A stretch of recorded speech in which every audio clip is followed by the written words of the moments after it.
be done. Hey, Jarrell. Jarrell, Yeah, do go ahead, you know go what ahead. team? You know what team is 11-3 in their last 14 games, and people are still calling for the guy to maybe not come back next year? The Kentucky Wildcats. The Kentucky Wildcats. How about that? 11-3 in their last 14, and Mark Pope has been absolutely torn apart this season. I get it. There's been some real lows, right? I mean, the Gonzaga game in Nashville was a big time low, and everybody kind of.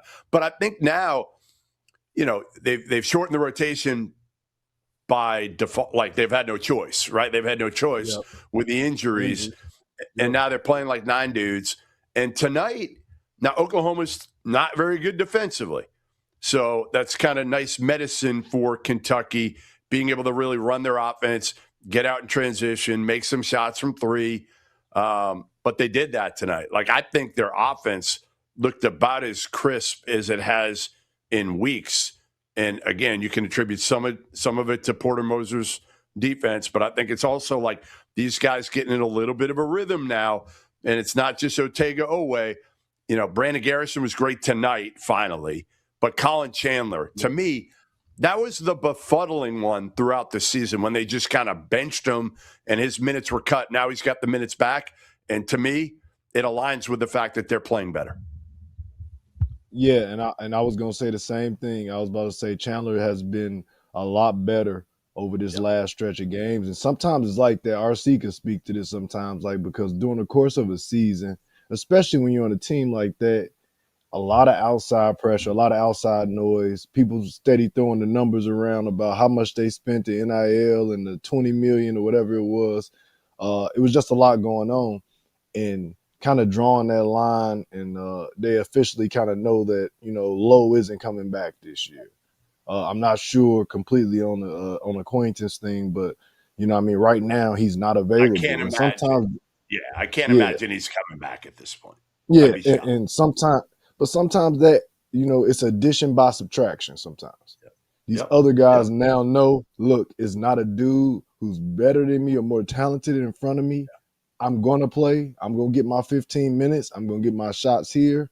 I just got to do the smaller things to make sure that I play well and I stay on the court and I can get my minutes extended at times like that. And it just seems to flow a little bit better right now. Now, some of that, again, probably has been some of the opponents as well, too. They obviously going to get tested some more throughout the course of the season. But right now, you know, for all the crap that Pope has taken, you know what I mean, he's going to be looking at an NCAA tournament bid. Now, where that's going to end up and where they finish off this season, that is kind of a question mark. And I think that's going to kind of be the vibe or the energy that he's giving going into the offseason. But I don't think anybody can deny that. I know, at least for me, like I felt bad for the dude at one point. Like, damn, you could see it weighing on him. But you know, he's handled it great though, Jeff. Like he's taking everything on the chin, man. Every punch on the chin, he like, man, look, it ain't these guys. It ain't the guys behind it. Like, blame me. So I respect that a lot. I respect the way that those guys have continued. That's what you want as a player, right? That's what you want to hear as a player. When your coach does that for you, it means something. To me, it makes you want to play harder for him. Does it not? Oh, 100%. 100%. Because as a player, that's the way that you show support and you back your coach. You don't go out and you don't get the headlines. You don't do as many talking points as he gets to do. You go out there and you play your butt off and try to stack some wins for him, so to ensure, like, you know, that he ain't the problem. Like, you know what I mean? We got to play better too, you know, and you know, just kind of solidify that message that they all in it together. So I like what I seen tonight. I was worried about them taking a step back, but they didn't do that at all. 21 assists, RC, on 30 buckets tonight. 30 baskets. Yeah, that's huge. That was huge. Big. I felt like, first of all, you got to give Mark Pope all the credit in the world for what this team has done, because they were the laughing stock of college basketball. Like, everybody was crapping on them, you know, and be honest, deservingly so. They deserved all what was happening. But credit Mark Pope. He stood there in front of everybody, addressed every accusation, everything that was done. He benched guys, he set guys down. But I also think Jaden Lowe, injury goes out, Jaden Quaint's out.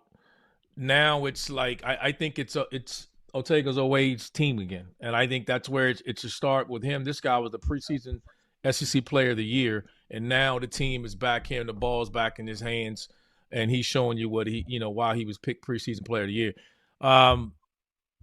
They did what they were supposed to do to Oklahoma, and I don't think Oklahoma's a very good team. But 11 of their 11-3, as you said, Jeff, they're going to make the tournament.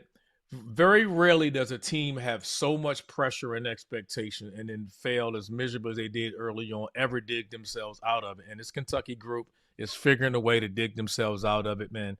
Credit to those guys. Never would I ever think they had a chance at winning the SEC regular season title. Are you kidding me?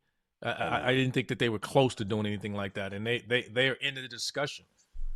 You know what it is now? It's so weird. They have gone from that group that everybody loved to hate because they were making $22 million to now they're kind of the underdogs, which is the team bananas. that you root for. Yeah, the team you root. I'm rooting for them now. Yeah, they got a level of respect. They got a level of respect for how they handled it. They got knocked on their ass and they got up off the mat. And anybody, you can respect that. Like from Pope to the players, like everybody, like you got knocked on your ass. And credit to those kids for standing up, man, and responding in a way, not being fractured with all the negativity that was coming their way.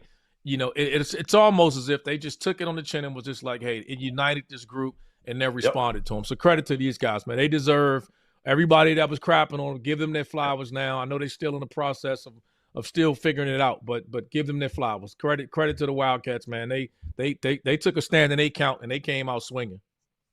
And it was a big game for Brandon Garrison. You know, Moreno got in foul trouble, so Garrison had to play, and he delivered. And he probably needed that for his confidence as much as Mark Pope needed to see that, you know, for his confidence in Garrison. So I think this was, you know, a game obviously you had to have, but you won it convincingly. Like you didn't play it down to the wire. You won it convincingly. And again, they're right now probably in that range. You know, they might be in that like 5 seed range right now. And if they go get hot here, stay healthy, make shots. And Ortega, like you said, RC, he's playing like maybe not the SEC Player of the Year, but like a first-team all-league guy, certainly over the last 3-4 weeks. And that makes a big difference because we didn't think he could be that guy. Like we questioned, he's probably not got that in him. He's Robin, but he's not Batman. Well, now he's kind of turned into Batman. And that win on the road against Arkansas last game, to me, that was the statement game that, okay, we may not be able to win the whole thing, but like we can make a run. Can we make an Elite Eight? And at that point, is it elite? If I told you this, RC, Kentucky's going to be a 5 seed and they're going to get it. They're going to get to the Elite Eight. Like, how does, with a $22 million roster, how does that look to you and to Big Blue Nation? Big Blue Nation will never be satisfied when it comes to that amount of dollar figure. Like nobody's ever going to justify that. Yeah. I'll say this. I don't care what their seeding is. This was a team that I didn't even early in the year didn't think they would even make it to the tournament. I didn't see this. Yeah. So getting in the tournament, I still don't know I don't believe they're an Elite Eight team. I mean, I think this team is Sweet 16.